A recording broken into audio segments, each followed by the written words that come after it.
Hello everybody, welcome to the fourth round of the GNR Racing the Proto-GT Sprint Series here this season. It is round 4. It is from the Adelaide Street Circuit, a circuit you don't often see in endurance racing. Not endurance racing here, of course, 45-minute races, but multi-class racing. It most certainly is. GTP, LMP2 and two classes of GT3s for us here tonight on the streets of Adelaide. A circuit that actually has hosted endurance racing and multi-class racing in the past. Only once, though. The race of 1,000 years of the American Le Mans Series came down to Australia in the year 2000. 1,000 years, not the length of the race, you'd be glad to know, but it was a shorter race than that. But it was a multi-class race, and not many finished. I've got to say, yes, reliability was different back then, but it's also a very difficult circuit to even just survive on. That's what the 26, 27-ish drivers have got to deal with tonight, getting towards 30 entries on the grid. Myself, Ian O'Leary, James Parfitt, bringing you through commentary here tonight, and it is going to be all about that here, James, staying out of trouble, staying out of traffic as best you can on a circuit that has only ever held, to my knowledge, multi-class racing at this level only once in the real world. Yeah, absolutely. They're going to have to stay out of the walls because they are very, very close indeed. It's going to be a very interesting one here. I'm going to think that this is going to be, I think this is probably only second time maybe I've been here. But I think the final corner is going to be the tricky one. I think where it's so tight and it comes back almost on yourself. I think these guys are going to be very, very tricky too. How are they going to handle traffic? God knows. I'm not even sure how they're going to get on here tonight with this because it is quite tight. It's quite twisty. It's going to be an interesting one for sure. Yeah, and we've got 6 GTPs, 7 LMP2s, so 13 overall, trying to pass 15 GT3s split across the pros and the AMS. Let's have a look at how the championships are standing just before we get into the race. It's races itself, the 4 different races, of course, all at the same time. It's Ian Knox and Magnus Hutbo who are leading the way in GTP, tied on 46 points each. 5 points back is Brandon Smith, followed by Chad Henson and Stephen Laird in the top 5 there. Sam Hager's not in that top 5, but he has also been at least 2 races so far. 2 races counting, with obviously one of the 3 drops so far. Andy Pratt has won all the races so far, so leads in LMP2 by some way in front of Philip Gressing, then Vegard Johansson, Gert-Jan Polman and Dave Van Dam. All of them fairly close to Andy Pratt. In GT3 Pro, Logan Manus leads by 3 points in front of Matt Stewart. Kason Collier a little bit of a further way back, followed by Jay Becker and Josh Taylor. And then Caleb Parsons leading in GT3 AM. A tie for second between Garrett Kinney and Randy Olivo, with Reece Bartlett and Chris London tied for 4th place on points as well. That's with 1 week dropped of the 3 races that we've seen so far. Let's see how this one gets on. Starting with the starting grid here tonight as they begin to line up on the front straight. And it's Magnus Hutbo who takes the pole position in front of Ian Knox by over 0.5 of a second.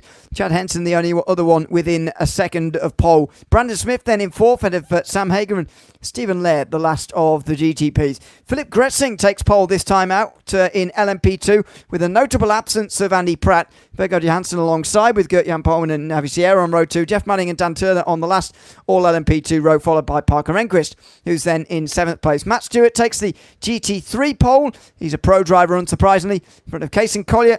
And then Caleb Parsons, who's the AM pole sitter, in front of Chase Sawyer and Reece Bartlett, who are both in front of the 3rd place pro, Nick Green. 4th place, Curtis Matthewson in the pros. Right then, Randy Olivo and Garrett Kinney back to the AMS again. Damien Hayward and Chris London also AMS in front of Tim Wybrow. And then Jay Becker, who is a pro, didn't set a time, and is starting at the back with Josh Taylor and Justin Lanier, who will be at the back as well. So there are your drivers, 28 of them. And yeah, it's going to be very busy. The prototype's slightly outnumbered, but actually, even if this was just a GTP only race or an LMP2 only race, we'd still be talking about this as one of the most difficult and tightest races of the season, I suspect. Yeah, absolutely. This is going to be a tough one. This is going to be harder than all of the tracks probably we've been to, and probably many of the tracks we've got coming up as well. And I think that's what makes it so interesting is how are the LMP1, the GTPs, I should say, sorry, going to handle the traffic with the LMP2s, GT3 Pros and the GT3 AMs? How is that going to go? Well, indeed. It's going to be very, very interesting. Well, there's a gap on the grid there already. Chad Henson, Has he got a penalty that enforces him to start from the pit lane? I'll have to have a look at that. Maybe he's decided to start from pit lane, to be honest. I don't know, but he has he has done that. He's not like out of the server unusually.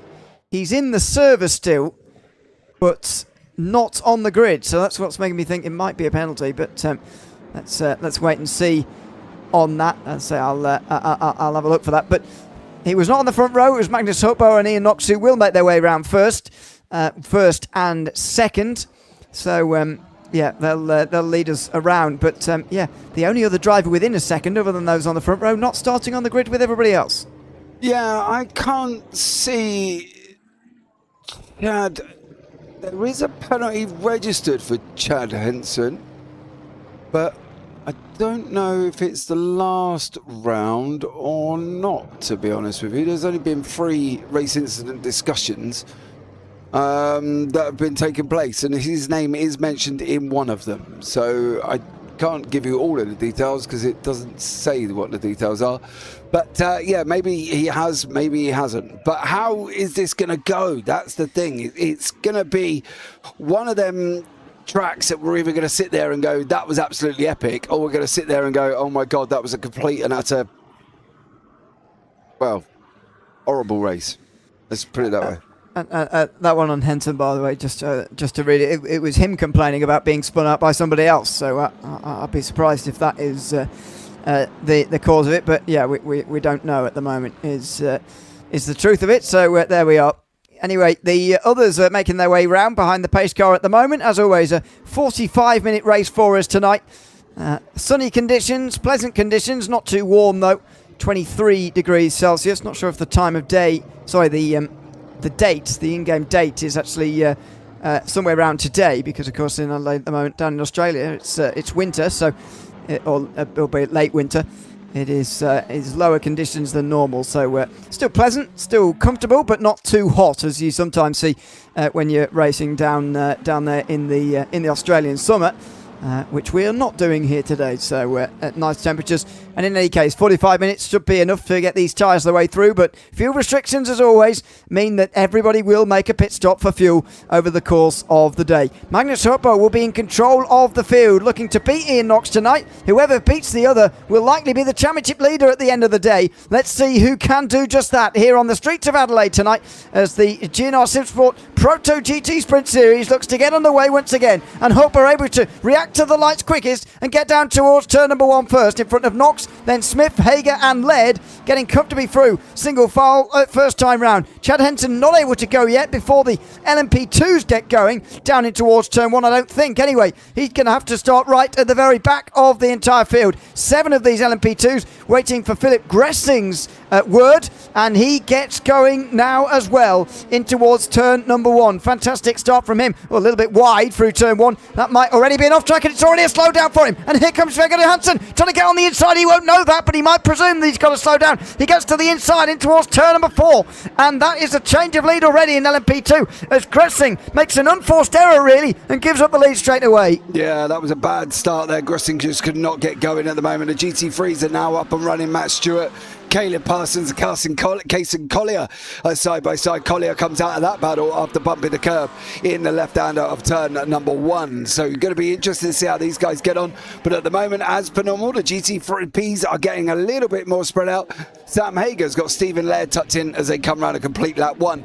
Little bit worried about how long it's going to take them to get round the circuit before they catch up to the pack. Got a funny feeling it's not going to be very long indeed. Dan Turner has already had some drama and sent himself back into pit lane. Yeah, this is coming onto the back straight. Gets over the curb, spins up the rears into the wall out of turn 7. That's quite a harsh meatball, I would say. Oh, and Sam Hager's gone straight on at turn 4. That's the braking zone there for turn 4, coming into off Wakefield Street and into Wakefield turn 4. Meantime, look at this, down into the hairpin at turn 10. The GT3s, which are are not unaccustomed to going round here. This has been raced fairly regularly in things like the Australian GT Championship. Now Damien Hayward goes off and he's hit by one of the Porsches coming straight through as well. That's Justin Lanier coming from the back of the pack, getting straight into him. It was always going to be busy at the end of the lap, and it certainly was right there. Yeah, it definitely was. And the GT3s, as per normal, seems to be providing the action here as well. Chris London has got Nick Green tucked in behind him and Chase Sawyer. Green going deep on the brakes on the inside. Is he going to get it stopped? He did manage to get it stopped. Through he goes, and on that run up into Wakefield here into East Terrace. But at the moment, there's a very bruised car on the right hand side there, number 187, I believe it is, who is very, very injured indeed. Yeah, there's going to be plenty of cars looking like that by the end, I suspect. They might well just, as long as not got a meatball, might just carry on, to be honest, because it might be difficult to overtake, and therefore track position could be absolutely key. We'll see whether Chris London, for example, does carry on here with that front bumper, which he's still dragging along the ground, and that Ferrari in the background is Curtis Matthewson, who's also dragging it along the ground and pass at turn 9. You don't see that very often. That's Chase Sawyer going to the inside there, and there's an Aston Martin in the turn 9 wall in the background as well. Sawyer's going to get this done, forcing the McLaren quite wide in the end, but that's at least a couple of cars in the wall, and an unusual place to try and make a move, I must say. Yeah, I think it's not ideal, is it? And Chase Sawyer then goes a little bit deep. Garrett Kinney's trying to get into the fray as well. Reece Bartlett had some drama at the beginning. There was a couple of others that have also had some problems. This is Reece's incident. This is why he's at the back end of the field here. And you see through the left-right at the moment. And there is Reece. He's oh, man, how many times are we going to witness that one this evening? There's a little bump just on the outside that they end up getting involved in, and poor old Reece Bartlett gets stuck on it. That was on cold tyres as well, to be fair. That looked like lap 1 as well, so I wonder how much cold tyres and so on had a role to play in that. But have a look at this. Traffic already as they start lap 4. Magnus Hoppo is the first into traffic, and he's already been closed on by Ian Knox because of that, as the battles in GT3 are really close. Becker's got a black flag next to his name, by the way, as some of these guys are barely going at a racing speed here. And that's Becker, by the way, with no front end or anything on that thing at the moment. And Knox is really close to Hoppo. They're coming out of turn 8. He's looking for the move now for the lead here. In towards turn 9. And they get through on the Ferrari only just before the turn. It didn't help Knox, though, who wasn't able to follow Hoppo quite so closely. And so he just backs away. But the traffic is being dealt with for the first time. They've done about half of it on lap 4 here. But it's come so early in this race, and he's now got into trouble for Hogbo. He's forced the Mustang into the wall. Oh, now he's reversing down the circuit, and he looked like he was spinning around right in front of everybody. We'll have to find out. And no, he actually did stay where he was quite nicely, but here come the others. They're doing this very well, to be fair to them. They did that very well, considering there's not much space around here. He forced... Oh, no! They've hit each other again. Just as we come to the replay... It's the Mustang going wide and then bounces off the wall back into Hoppo, who does a very good job here, by the way. He put the brakes on, and thankfully everybody else was able to avoid. And then stuff that happened afterwards is a bit careless, really. They'd done so well beforehand, and now they come out. They can. Well, the Mustang should be able to see the prototype. Maybe they can't. And look at that. That's very silly. That at the end there, but they had done a good job. Unfortunately for Hoppo, the race leader is now down the field in 5th place. It's not only the fact he's lost those positions, it's the fact he's suddenly 26 seconds behind the race lead, and he's not even ahead of the LMP2 leader, who is Vegard Johansson at the moment in 5th place overall. Yeah, absolutely. Poor old Hawks race, just deep trouble at the moment. There's something going on. Oh, that's what's going on down here. Randy Oliver, Bartlett and Matheson, or Matthewson, I should say, are having a right old little bit of a scrap down in the GT3's closest battle on track at the moment.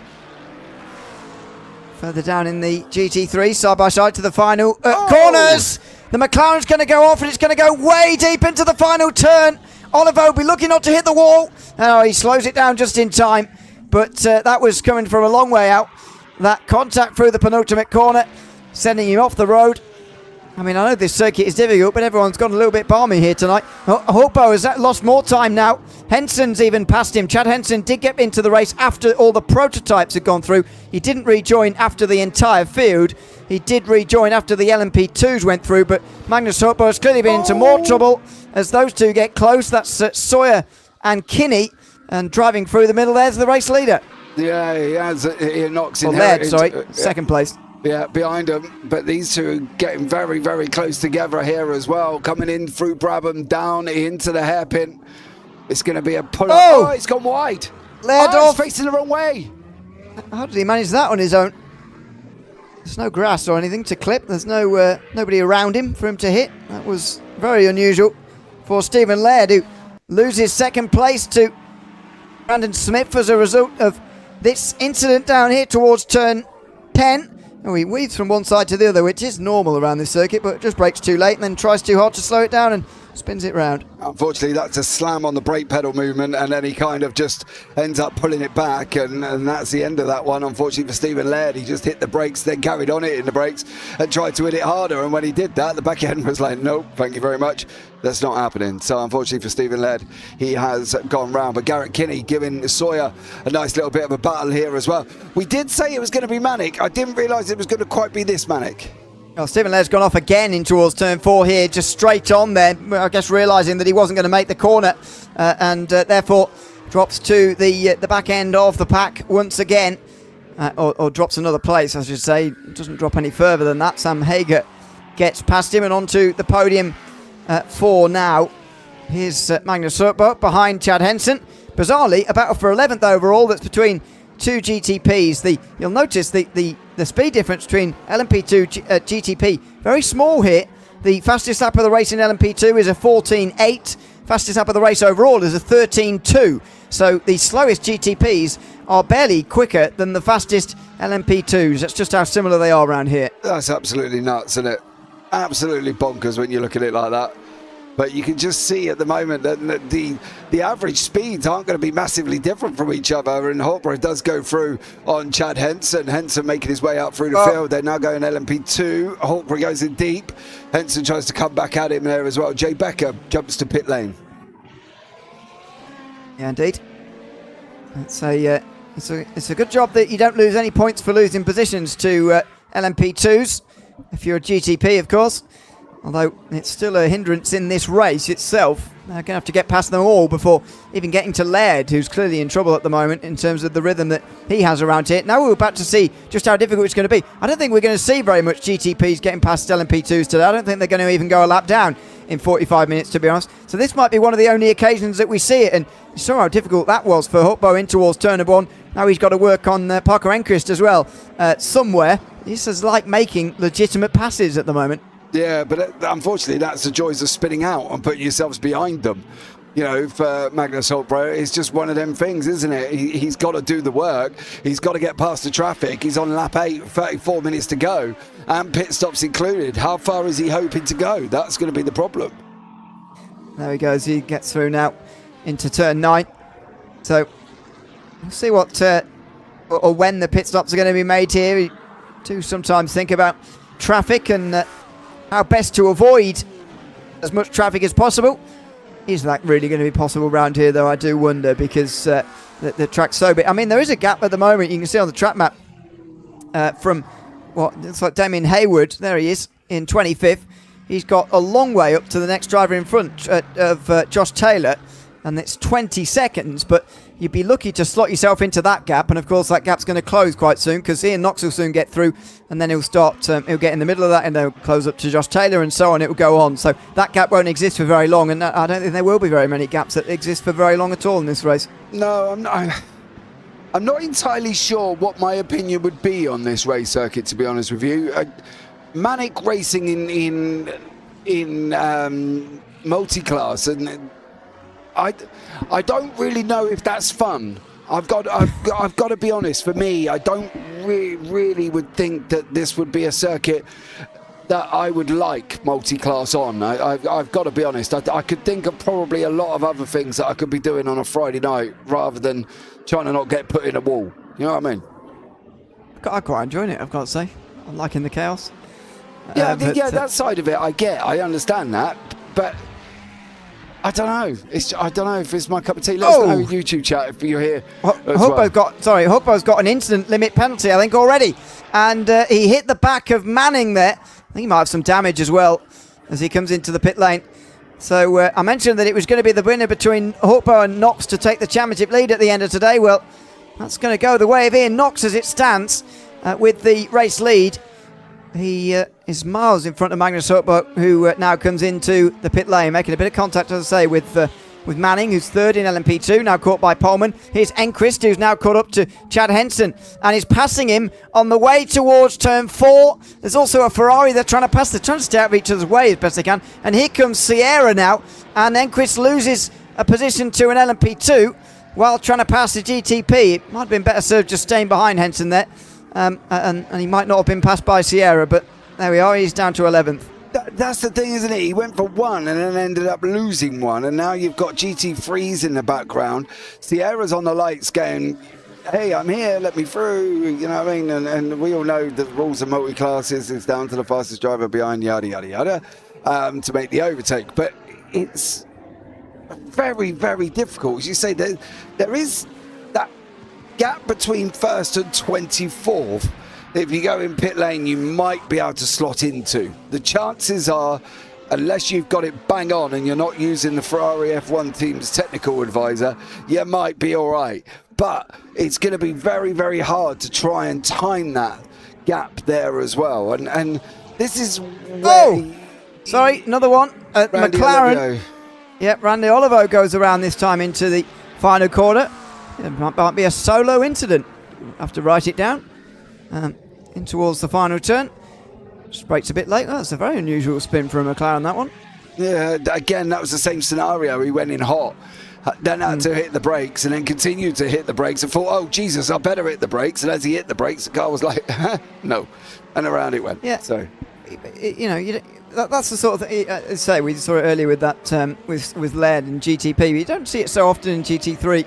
That sort of a spin when you're smashing the brakes to try and get round in time. I mean, you've gone a bit too late, but certainly not quite like that. But anyway, he's spun around, still 23rd at the moment overall.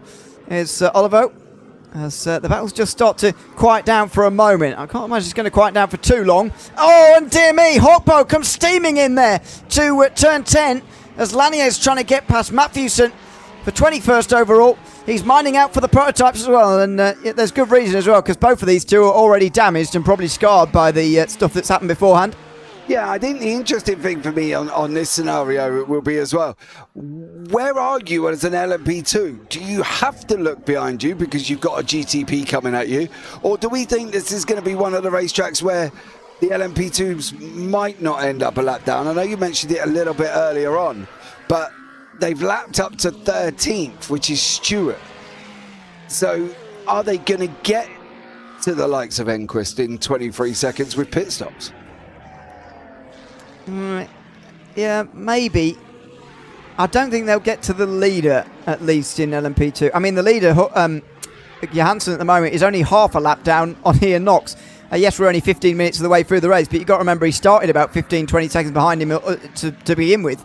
So Johansson's actually not lost very much time at all to Knox. And given he's only 4 seconds behind Laird, only 8 behind Hager, he's effectively had a faster race than those two. And if this was done on pure race time, he'd probably be third overall with Johansson. So he's definitely not going to get to the leader. You might be right that he's going to get to the back end of the LMP2s here. Even guys like here, where we're fighting pretty hard for third place overall in LMP2, that is. Pohlmann and Manning. And here comes Chad Henson past them as well, just to interrupt the fight for just a moment. Yeah, he's gaining places, isn't he, Chad, at the moment? He's trying to make up places from where he started in pit lane. You know, he is, well, they've got him as down 5, but we obviously know he started in the pit lane, so he's up all of them places that he's taken from the bottom end there. GT3 Dave, Hawksborough's engineer needs to calm him down a little bit. If he's got one, yeah. I presume that's Dave Van Dam, by the way, who also told us that he can't imagine that they gave Henson a penalty, so it sounds like he did that of his own accord, which is a bit very unusual. Clever. Well, is it? Well, have you seen the manicness we've had on lap 1 and 2 and 3 already? He's not exactly avoided it by starting behind the LMP2s. Look at him. Well, no, Dude, it's like if you're in whatever car you're in at Nordschleife in officials, you literally start at the back end of the field on purpose and wait 30 seconds to let them run away. You know, because obviously you end up, otherwise they end up all in a crash at some point anyway, because there's always that Max Verstappen who wants to get from last to first in the first corner. So maybe it is a little bit clever, but only Henson will know that by the time where he's finished, isn't it? His position at the end is going to dictate if this is a good idea or not. Well, indeed. But the thing is, he qualified third, you know, with the only other driver other than Knox within a second of Hawkber.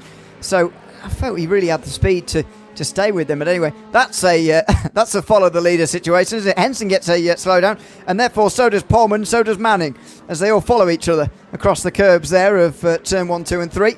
And into the pit lane, meantime, comes Ian Knox now.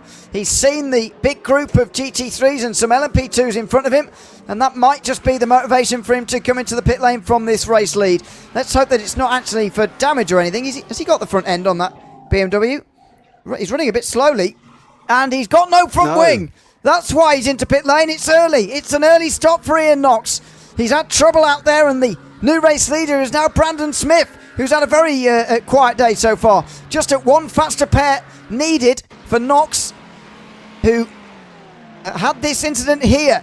He was trying to get past the battle between the Ferrari and the Porsche, who came straight into him there. The Porsche trying to come down the inside. I think it's Lanier, it's Lanier, who was trying to get through on Curtis Matthewson, who just went straight into the race leader, Ian Knox, who needed that fast repair. He's only down to third. He comes out just in front of Stephen Laird. Did I just witness that? That was bonkers. Oh, and Laird's gone now into a spin. This is just nuts. Did Lanier, excuse me, did Lanier just not see him? He must have thought he was cleared. He would have seen him coming, but I guess he presumed, right, he's going to fly past me now. But you've got to remember that in terms of braking performance, GTP and GT3 are not too dissimilar. This is the incident we saw the start of for Stephen Laird, who's already sliding through the previous corner. And so his tyres are probably very warm, and there you go. He goes around, and that's rear wing off as well. Or maybe it's not. No, it's not. It's back on again. I don't know. I don't know if Lanier just didn't know him was there, didn't see it. Oh goodness! Manning. Pullman, it's Pullman who goes straight on. Oh, it is Jeff Manning, excuse me. He nearly hit Pullman, and Manning just toes straight away. Wow. He took a cautious approach to turn 9, the right thing to do. Then he goes to come to the inside, but he's missed his braking point. He couldn't see his braking marker. He does very, very well there to preserve everybody else's race. He has ruined his own, but he's not taken anybody else out, and fair play to him for that. This is just bonkers. Oh, this is absolutely crazy. Dave's even putting YouTube chat. I feel like we have a lot of work to do as stewards tonight. I think you might be right, might do. Dave, because I don't even know how you're going to decipher this. Oh my dear! I know. It's just absolutely crazy. I don't know. I don't really know on this one what's going on. But everything is just, nobody's really keeping it on track. Everybody at some point has had some form of drama, whether that's a slowdown, a crash, or an incident inter-class or outer-class, and it's just absolutely nuts. Absolutely nuts. Goodness me. I mean, I know a lot of people don't like this sort of very chaotic racing, multi-class or whatever, but I've got to say I find it very entertaining. It's these. It doesn't have to be a street circuit, I suppose, at Adelaide here tonight, but it's those circuits where multi-class racing is not normally seen, and we do have a few of those in this calendar. I mean, Zandvoort, for example, a couple of weeks ago was great entertainment as well. I'm sure that some of the ones that feature like Manicourt as well, which really doesn't see very much multi-class racing, will be the same. It just causes everybody to really think about this and try and just recalibrate their brain a little bit. As Olivo hits the wall there. Here comes one of the Porsches down the inside. 6 cars all into one. All 3 classes represented as they come into the very tight final sector. Yeah, and poor old Randy Olivo's got them all around him, and he don't really know where to go, what to do, or how to do it. Because he's got GTPs, LMP2s, and another GT3 at the back. And Randy's just kind of stuck there going, not really sure where you want me to go. Oh, boys. whoa. Oh, Noxie got very... He's like knickers to this. I'm going in the pit lane. Solid. Well, cup of tea. He might think that was mitigating risk, but he nearly got absolutely smashed by Nox there. He wouldn't have known he was coming to pit lane. Very nearly ran him straight over. Nox is closing on Hager, by the way. He has driven very well in this race, as Ian Nox. It's just the crash that he's had that's really interrupted him here. Get down the inside of Curtis Matthewson, who's now slowly, very slowly, losing that front bumper. Yeah, I was going to say, it looks like it's coming off, sort of. What's it hanging He's dragging on it along. He's just dragging it along, really. Oh, it's gone. Oh, there we go. Where'd it go? It's gone. Where? I don't know. Probably hit someone and killed someone in the crowd. Yeah. Thankfully, they're fake people.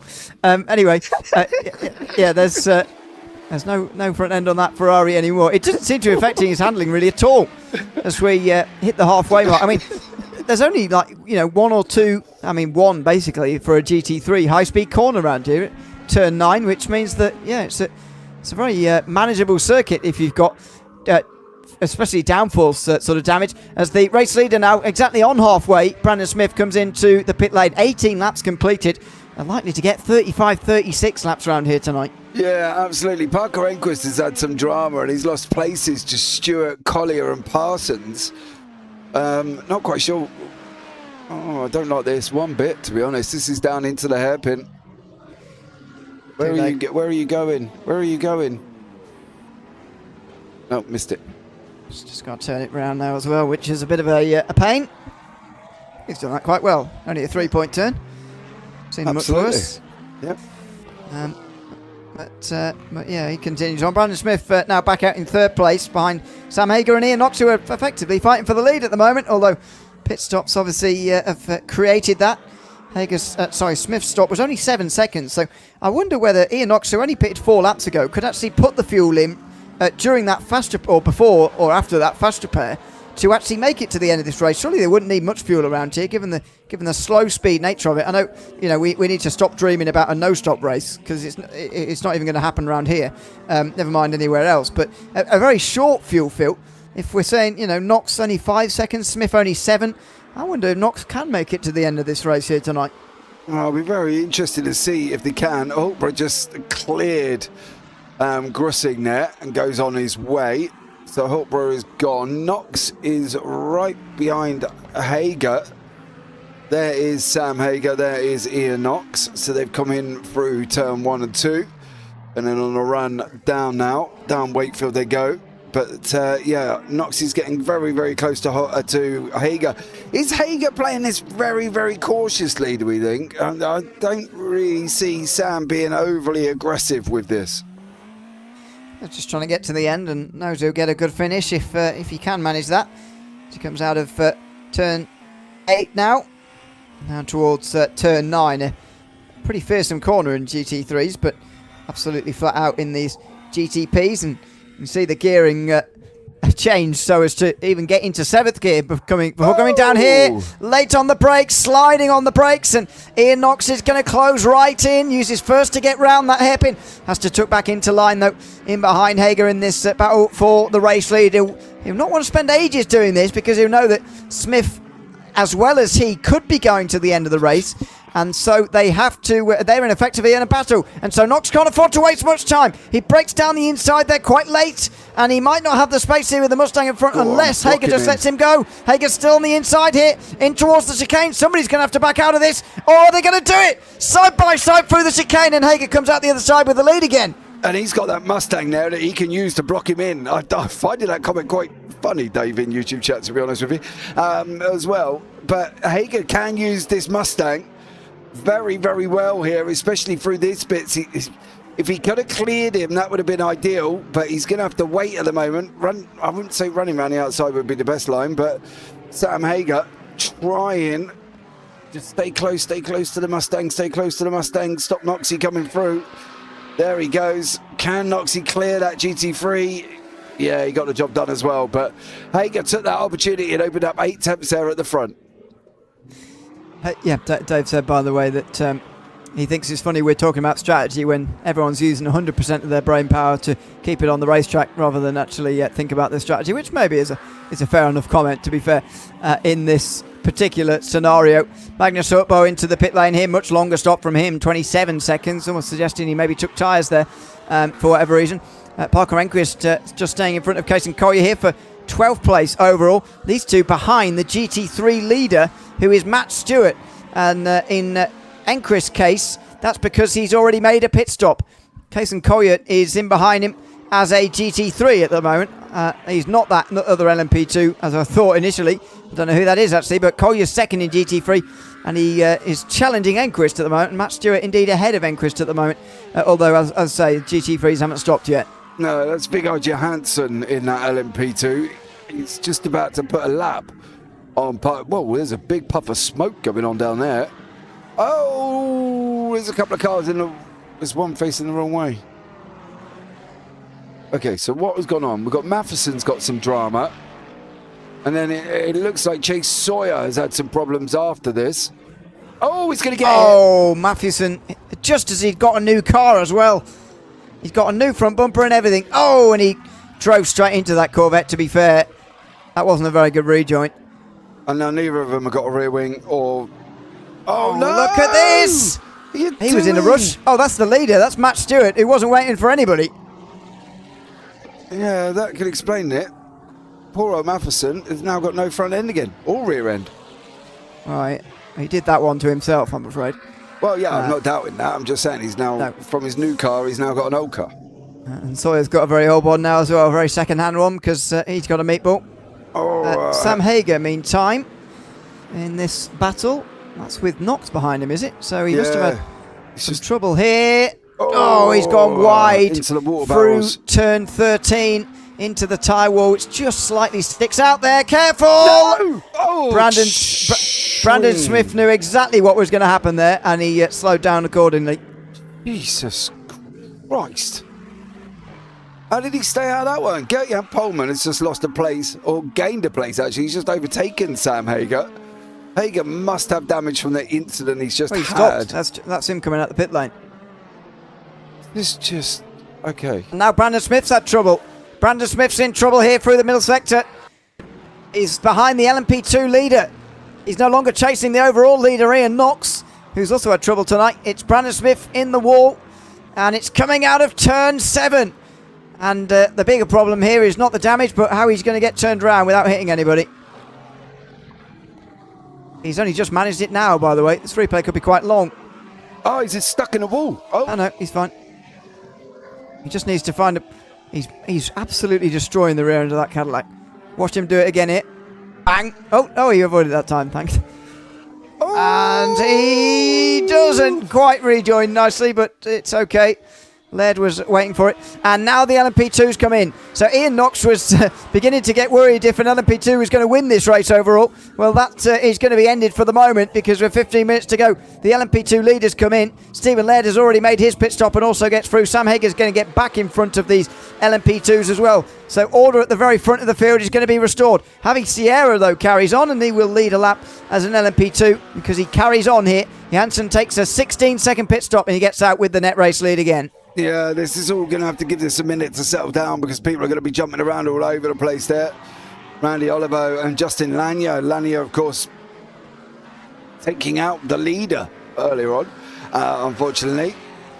I still can't get over that. He must have just completely missed whether or not he was even there, to be honest with you. Max Stewart has got his own battle going on with Parker. This is the thing with this race. There's a lot of battles that are not even class related.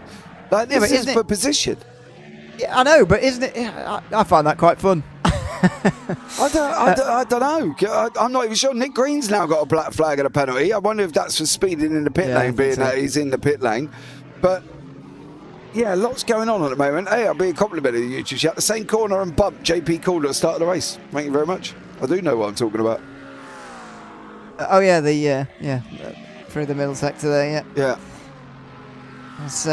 We follow Stewart continuing on here, by the way. Pohlmann now overtaken by Hutbo, who's just had his own off-track moment again, by the way. Up to 9th place again, though, is Magnus Hutbo in front of Gert-Jan Pohlmann, down to 10th position. Again, though, that's a class battle that is not two drivers in the same class. But look at this. I mean, an LMP2 driver at the moment, Parker Enquist, doing his best to overtake an Aston Martin. Now Matt Stewart trying to do the same here, overtake him.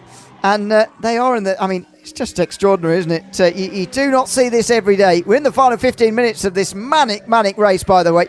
And it's going to feel like this race has been going on for a lot longer than half an hour for some of these drivers out there right now. I don't know if it will. I don't know if it will, because everyone at least once has been in the pits for a mandatory pit stop. Some have been in there a couple of times, to be honest with you. And I wonder, look, 3 times down the bottom here for Damien Hayward. Is he still even going? He is still going, but he's been in the pit lane 3 times. You know what I mean? Everybody, the minimum is 1, but there's a lot of people who have been in a good old couple of times here as well. Curtis Matheson, he got a new car, went and crashed and ended up with an old one again. So well, he's got a new one again now, and he's now stopped on the front straight, so he's having more trouble tonight. Only 2 out the race so far, by the way. Jay Becker and Dan Turner retired from this race, so still a remarkable attrition rate compared to what you might expect here tonight. What's he doing? Yeah, for some reason Matthewson is just stopped on the front straight, and I don't know why. Okay. Manning's got a penalty, a meatball. As well. Why are you sat there? What are you waiting for? It reminds me, it's like he's sat there waiting for a target to come round and he's going to go and absolutely roger him, isn't he? You know what I mean? It's not a public lobby. I don't know, but that's why I can see. Yeah, oh, there he is. Who is he? It's Randy Olivo. It's Randy Olivo. He's coming, sunshine. He's coming to get you. He's on his way. He's on. Come on, unless it's somebody still behind him. That was very, very weird. They had contact. Is it for Knox? No. No. They had contact earlier, Olivo and Matheson. I know, but if he was trying to do that, he's a rookie, because he shouldn't have let him get that far in front, because now he's going to have to wait for him to come round again. So I love how that's your quickest identification of anybody today. When Oliver went past, you were straight on it there with the drama. They had a little bit of ta-ta-ta, didn't they, earlier? They did have some. I'll tell you what, though, what did happen if these two end up coming together, Oliver and Matheson? You can't sit there and say, "I didn't tell you so." All right, so I'm going to keep an eye on that, because I'll wait for them to come up. I want to see what happened to Manning anyway. Again. Poor old Manning's been in once after absolutely torpedoing the wall. And then he's gone and done this, unfortunately, as well for Jeff. Oh, God, he missed it completely. Straight on in the wall on that one. Oh, he's had something else as well. Oh, no. Was that with somebody this time, though? He's trying to let people through now. That's the race leader in GT3 going past. And thankfully, it's not him. He's spun right in front of. This is going to be an absolute nightmare to get turned back round again. Oh, no. He's done a good job so far. All right, so you managed to get through that, but where did you have your own drama, young sir? Because he had a bit of a problem as well. Manning's just gone on your. Okay. Oh, no, he's not. He came into shot there looking like he did nothing wrong, but no, I think that was just coincidence there. Manning didn't reverse into anybody, thankfully. We're going to have to stay off Jeff Manning. He's had more dramas as an episode of EastEnders. Oh, no. Hold on, it ain't finished. It's his tyre. I know, it's his tyres. They're on fire. Fire. Yeah. How's he going to turn that one round? Well, he's just floor it, and it will spin on its own by the way he's going at the moment. He's got to wait for a gap in the traffic. Flick it round. Here we go. It's fine. Look at the space he's left there. Yeah, well done. Good job, Jeff. Jeff, on that one, so well done for him. Stephen Laird has got Sam Hager in behind him as well. Apparently, Dave's watching Noxie's stream as well. Dave, he said Noxie's got 12.6 laps left on fuel, and we have 14 laps left on the race, apparently. Well, the other thing that's in his favour, that's not in his favour, but the thing that is in his favour is the 40-second gap back to Laird and Hager, who are already fighting as well. So I think Knox could go into maximum fuel save here, or indeed he might come into pit lane and do another stop, because he has time, I think. Yeah, just hopefully he'll take tyres off and not be a silly Billy and make the mistake and put them on. Sierra and Pullman, now people are starting coming back together again. Sierra and Pullman, there's Pullman in front, there's Javier Sierra. I do like Sierra's livery, by the way, it looks very nice here this evening. So well done for him. He's got Manning behind him, watch him, because he didn't do too well at this corner last time. Manning's trying to get through on some of these GT3s for an actual position, by the way. That's Josh Taylor in the background, who he's just passed for 19th. As these two continue their lead lap battle here. Pullman moving it over. Oh, break, Jeff, break. He's a bit too late there. Nearly went into the back of Sierra. And up on that big curb there, Pullman allowing Sierra to get closer again. The battle for the last spot on the podium here in LMP2. Yeah, these guys are continuing to fight out here. How is Pullman going to get on? Is it going to be Sierra or is it going to be Pullman? This is very, very, I don't know, very entertaining is the word. If you are sat at home like David and he's sat and watched this, he's probably thinking this is absolutely amazing. I wouldn't want to be driving in it though, I've got to be honest, because for me it would just be, I don't think my brain capacity could cope with this, to be honest with you. Well, that's what Dave said. He said entertaining as he's not driving here today. So yeah, fair play. That's probably the verdict from tonight. Why aren't you driving, Dave, when you sat here watching it? Yeah, well, indeed. He's like, seen too much of Dave this season, in fact. Maybe just we've seen him at 2 races of 3 so far. But Stephen Laird's got another meatball here from 3rd place. There's going to be a podium position change right at the end, and Henson is going to get back to where he qualified after all. Oh right, yeah. Sorry, I thought you meant he was at the back. I was like, no, hold on a minute. He started from pit lane. He's done the Jeff Manning. Is that what we're calling it now? Is that anybody that feels harsh? He did it once. That feels very harsh, doesn't it? That's also a harsh meatball, by the way. Wasn't much contact there. Yeah, but you got to think, if it was real life, he would have shot the car to pieces. Well, yes, maybe. Yeah, I won't call that the Jeff Manning. That seems harsh to do that to him. I've said it now, so there we are. They're down to 7th, by the way, with that. Vegard Johansson, the LMP2 leader, is now 4th overall. The next closest LMP2 is 8th overall, which just shows you the kind of day that Vegard Johansson has had here. I do kind of want him to get an overall podium, but that would require one of the 3 in front going off, I suspect, for Johansson to get that. But he's dominated really tonight. It's a shame again that Andy Pratt's not here, and indeed Vegard Johansson wasn't here in the last race, which Andy Pratt was disappointed about. So they've missed each other for the last 2 rounds, and therefore the 2 of them have dominated the last 2 rounds of this championship. Watch this. Oh, trouble! Wow. That was side by side into turn 7 in GT3. It's Timmy Wybrow. He was on the wrong side of it. There goes Pullman down the inside, clearing it all on the way towards turn 9. Yeah, Wybrow's got an instant limit penalty for that, by the way. Yeah, I don't know if it was that or it might have been this. Might just tipped him over the edge of the instant limit. Was that Nick Green giving him a little kiss on the bum there? It was. That was very rude. Nick. You naughty boy. They are on different laps, to be fair, but even so. Oh, he's in. And Wybrow's off again, by the way, just as we've been looking at this. It's a pretty damaged Mustang. It's definitely sideways. Oh, dear. It's definitely broken. It doesn't even sound healthy. Oh, no, Timmy. Unfortunately, that Mustang is absolutely cooked. Nick Green, believe it or not, this is with Jeff Manning fighting for position. I can't believe it. I know, I can believe it as well. And we know how. There's a car there. And who is that? I'm not sure. Johansson, by the way, is ahead of Hope, but only just. I wondered if it was something to do with that. It's Philip Gressing, who is the 2nd placed LMP2 at the moment, chasing down Johansson. And it's trouble for one. It's the Cadillac that was in 2nd earlier on today. Brandon Smith. Yeah.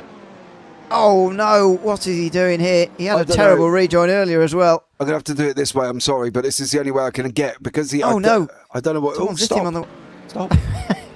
Smith, we're going to see the whole race before we get to this. No, don't even go there, Mr. O'Leary. I've got this. It's fine.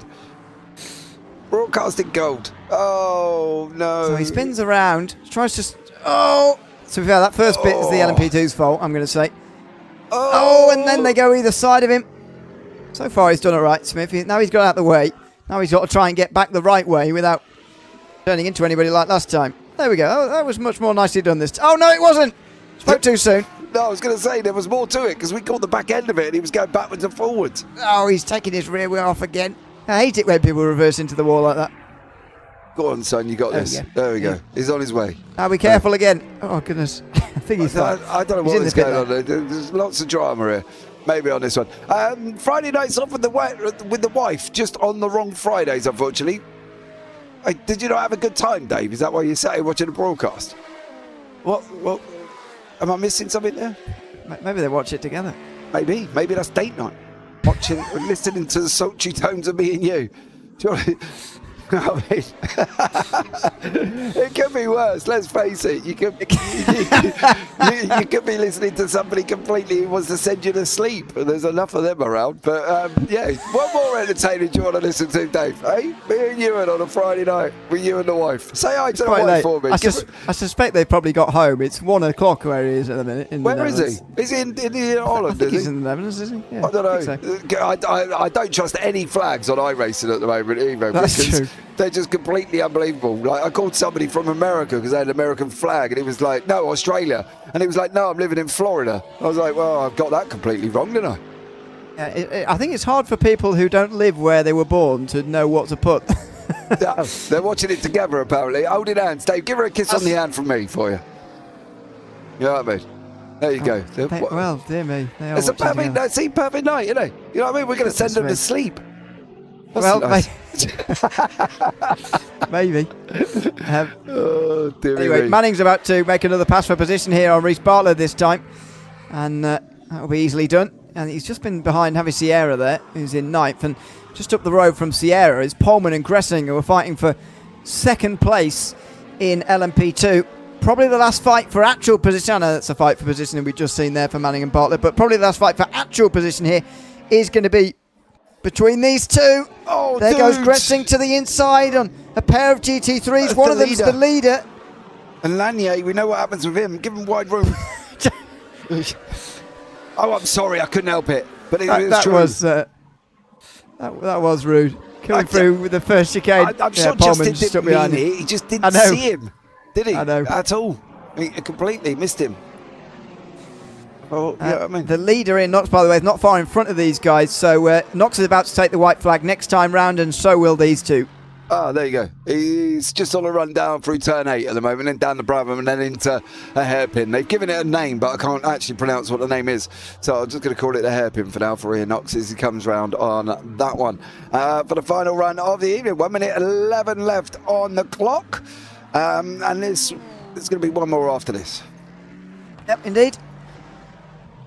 As he comes through now into that final section, the final corner, the permanent bit of this racetrack, this small bit here. And then starting one more lap. The white flag waving.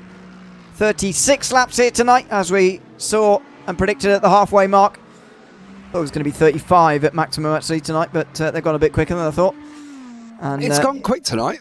It has gone very quick. There's certainly been no shortage of action, that's for sure, tonight. I agree with you. There's been plenty of that. If you can see my events panel, it's red. Quite a lot of it, in fact, is red, where people have crashed.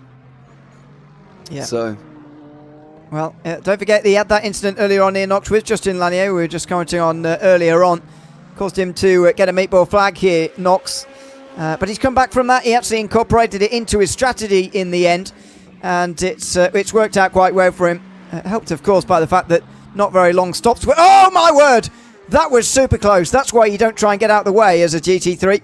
Let the prototypes do it for you. But Ian Knox there very nearly getting his trouble right at the very end. Right in the same place where he had trouble earlier on with exactly a similar thing. But he survives the carnage. He survives Adelaide.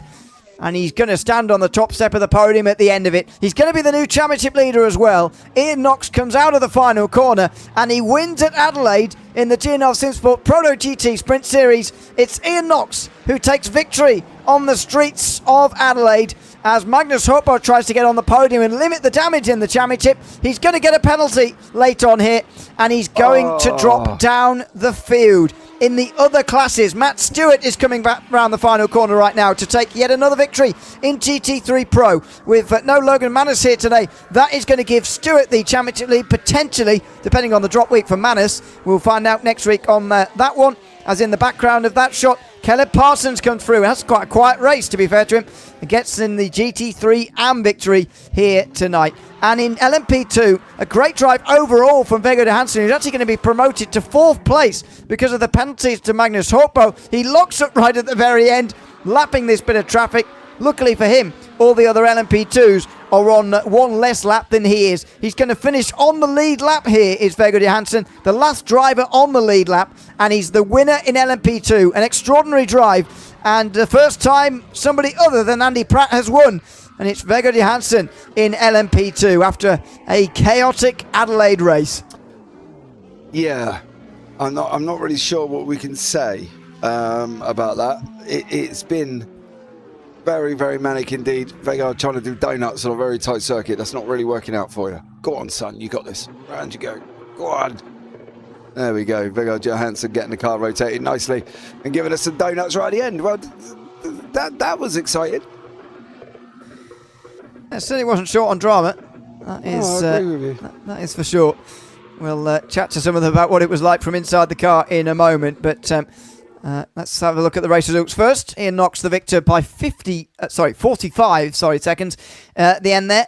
Sam Hager in second, in front of Chad Henson in third. And then the LMP2 winner, a remarkable 4th place overall. Magnus Horkbo's penalty at the end there slips him to 5th overall. Stephen Laird next, in front of second in LMP2, Philip Gressing, who held on from Gert-Jan Polman and Javi Sierra at the end there. Parker Enquist rounding out the overall top 10. Brandon Smith in GTP was 11th overall, ahead of the GT3 Pro winner Matt Stewart.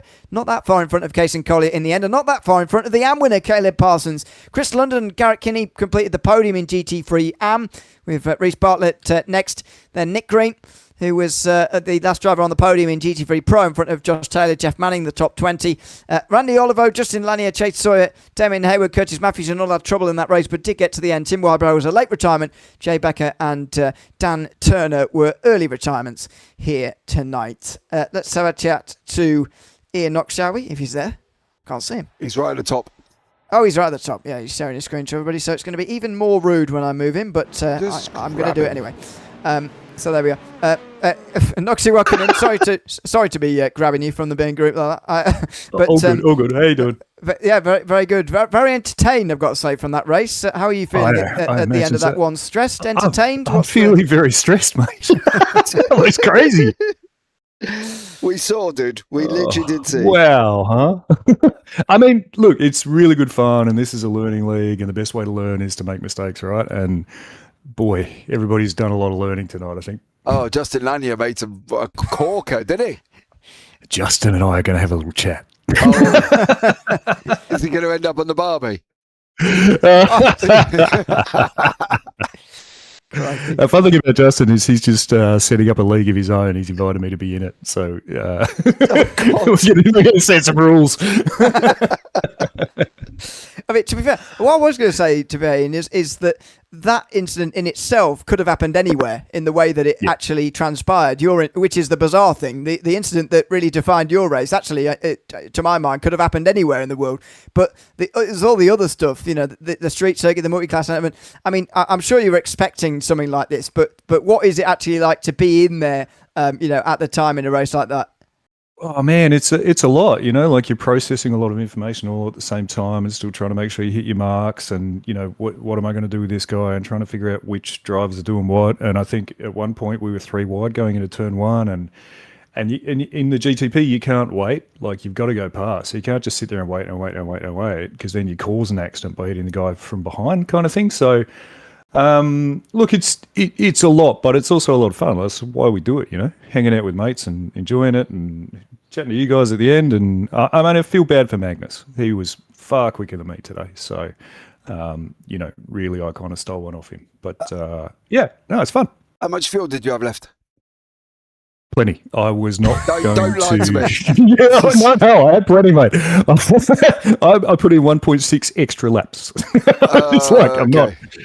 After Magnus had hit the wall, and I knew Chad was going to try and do the whole race, so I just thought, you know what, I've got an advantage, and I'll just put a bunch in. So yeah.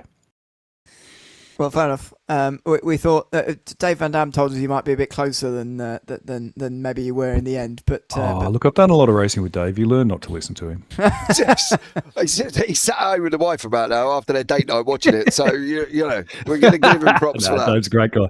Great guy. Yeah. Great guy. I love him. Thanks for chatting to us tonight, and congratulations also on a new championship lead as well as the race win tonight. Yeah, I think it's the first time I've been in a championship league in any league ever, so that's cool. Unless you count the sort of sharing lead that you had to begin with tonight. That It doesn't doesn't count. count. It doesn't. Fine. You've got it to yourself now. Thanks for chatting. Congratulations on that, and we'll see you in a couple of weeks. Good job. Cheers. Mate. Thanks so much. Ian Knox, the winner tonight, and as I say, new championship leader by 8 points, by the way, over Magnus Hultberg.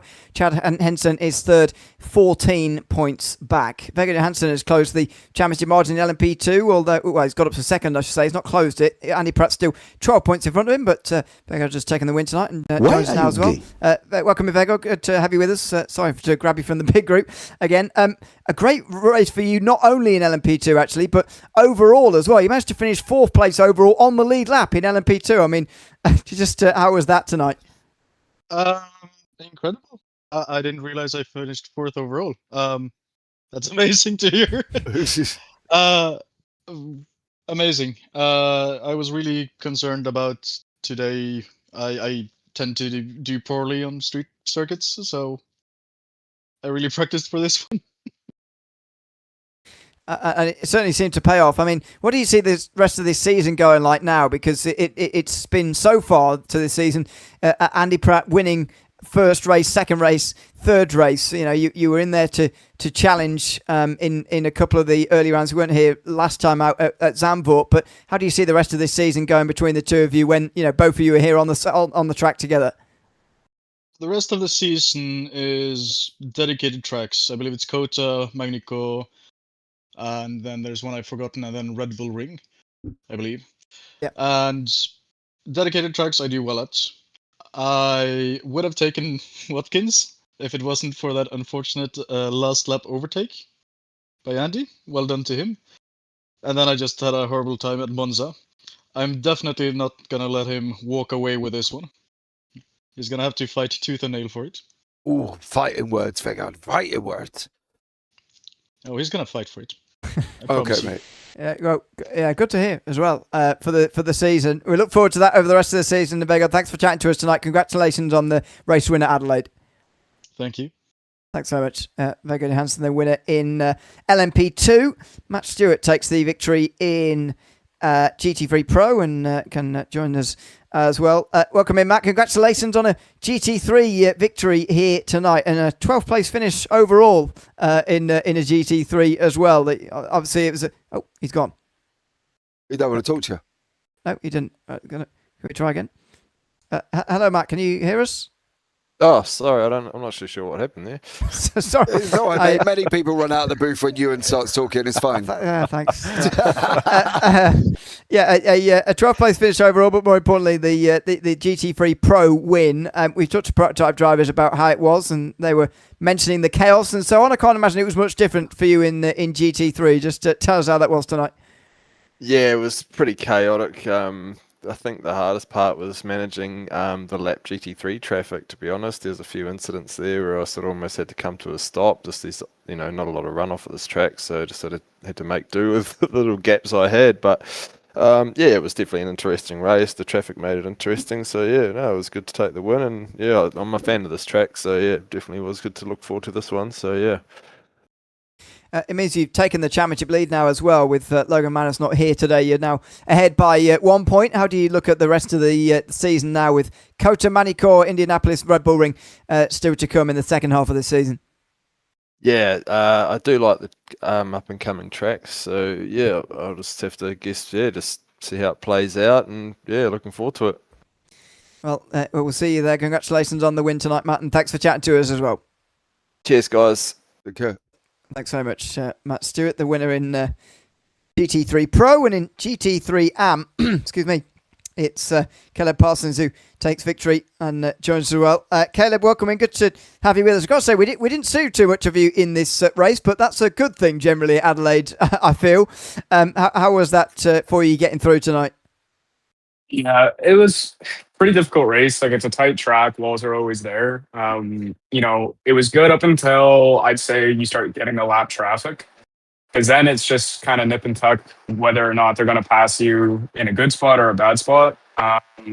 It's not bad. Like you end up just kind of running on your own race at that point, and then you get a couple cars between you and the car in front, and then you close it up, and then it opens up again. But you know, felt pretty good. Kind of gutted because hoping for a good battle there with Kaysen, but you just end up getting lap traffic kind of in the wrong spots throughout the lap, and it just opens the gap up. But it wasn't a bad race. Incident free, so I'm happy with that.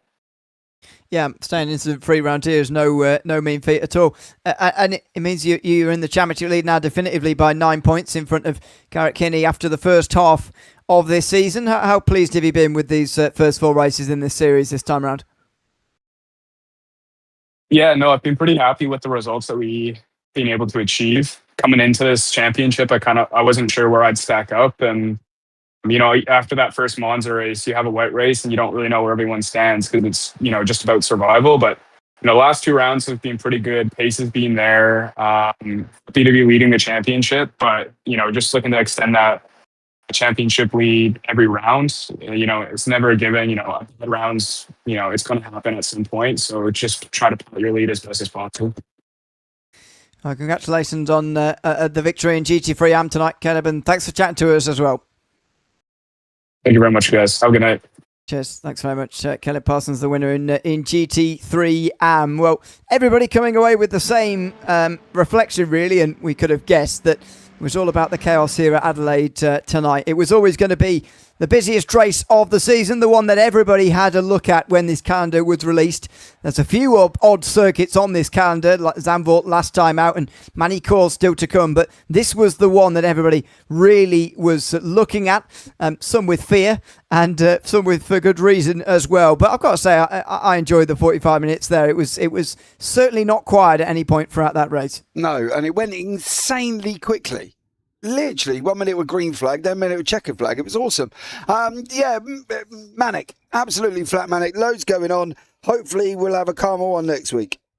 Or 2 weeks' time. In 2 weeks' time. I suspect it will be a little bit calmer than this, but means an easy race at the Circuit of the Americas. The initial schedule release suggests that it will be a night race. We'll see whether that comes to fruition. After all, it was supposed to be wet for the entire time at Monza, and it almost was. But we'll see what the conditions drop at Circuit of the Americas in 2 weeks' time. That will be August 14th, same time, same place here on the JPB YouTube channel. And make sure you join us for that one. For now, I've been Ewan Leary alongside James Profit. Until we see you in 2 weeks' time at Circuit of the Americas, it's goodbye for now.